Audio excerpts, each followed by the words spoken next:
High, আমার নাম দীপ্তি। আজকে আমরা শিখতে চলেছি সঠিক স্থানে ড্রিলিং এবং রিমিং হোল করা, ডুয়াল পিন, স্টাড এবং বোর্ড ফিটিং করা। এই প্রদর্শনটির শেষে আপনি জানতে সক্ষম হবেন ড্রয়িং অনুযায়ী ফাইল আকার করা, হোলসগুলি চিহ্নিত এবং পাঞ্চ করা, ড্রয়িং অনুযায়ী ড্রিল, রিম, কাউন্টার বোর করা, বোল্ট এবং স্টাডের জন্য M6 অভ্যন্তরীণ থ্রেড কাটুন, ড্রয়িং অনুযায়ী একত্রিত করুন। প্রয়োজনীয় সামগ্রী: vernier height gauge, vernier caliper,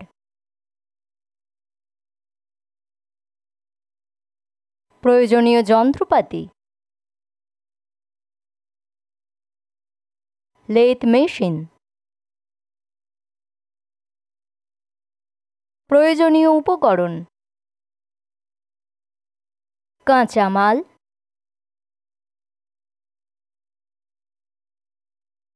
তেল। কাজ শুরু করার আগে কিছু প্রাথমিক কাজ পরীক্ষা করতে হয়। সেগুলির নিম্নরূপ: প্রথমে স্টিল রুল ব্যবহার করে কাঁচামাল পরীক্ষা করুন। সমান্তরালতা ও লম্বতা বজায় রেখে সামগ্রিক আকারের জন্য পার্ট 1 ফাইল করুন। সমান্তরালতা ও লম্বতা বজায় রেখে সামগ্রিক আকারের জন্য পার্ট 2 ফাইল করুন। সমান্তরালতা ও লম্বতা বজায় রেখে সামগ্রিক আকারের জন্য পার্ট 3 ফাইল করুন। একবার পুরোপুরি 3টে পার্ট ফাইল করা শেষ হয়ে গেলে তারপর মার্কিংগুলির জন্য সমস্ত পার্ট প্রস্তুত করুন। ড্রয়িং অনুযায়ী ভার্নিয়ার হাইট গেজ দিয়ে পার্ট 1 চিহ্নিত করুন। ড্রয়িং অনুযায়ী ভার্নিয়ার হাইট গেজ দিয়ে পার্ট 2 চিহ্নিত করুন। ড্রয়িং অনুযায়ী ভার্নিয়ার হাইট গেজ দিয়ে পার্ট 3 চিহ্নিত করুন। একবার আপনি ভার্নিয়ার দিয়ে সমস্ত অংশ চিহ্নিত করার কাজ সম্পন্ন করলে অনুসরণ করার পরবর্তী ধাপটি হল পাঞ্চ। পার্ট 1-এ পাঞ্চ ড্রিল চিহ্নিত করুন। পার্ট 2-এ পাঞ্চ ড্রিল চিহ্নিত করুন। পার্ট 3-তে পাঞ্চ ড্রিল চিহ্নিত করুন।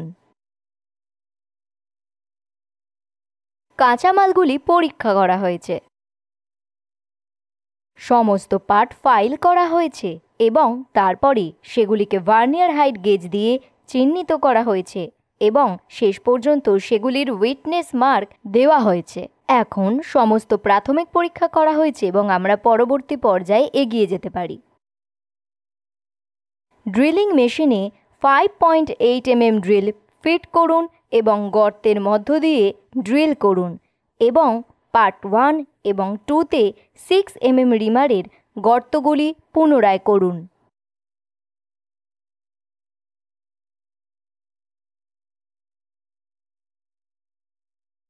নরম কাপড় দিয়ে রিমড গর্ত পরিষ্কার করুন এবং 6 mm ডুয়াল পিন ফিট করুন। একইভাবে ড্রিল, রিম এবং ফিট 6 পার্ট 1 এবং 2-তে একইভাবে সেটিং সহ ড্রয়িং 1-এ দেখানো হয়েছে। তারপর ড্রিলিং মেশিনে 5 mm ড্রিল ফিট করুন এবং M6 হেক্সাগন বোল্ট সমাবেশের জন্য গর্তের মাধ্যমে ড্রিল করুন।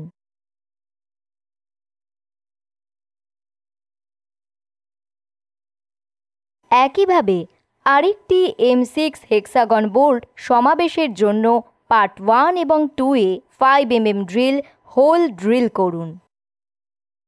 Counter bore M6 Allen bolt head side part 1-এ ঠিক করার গভীরতা পর্যন্ত ড্রয়িং দেখানো হয়েছে। পার্ট 1 এবং 2 পৃথক করুন।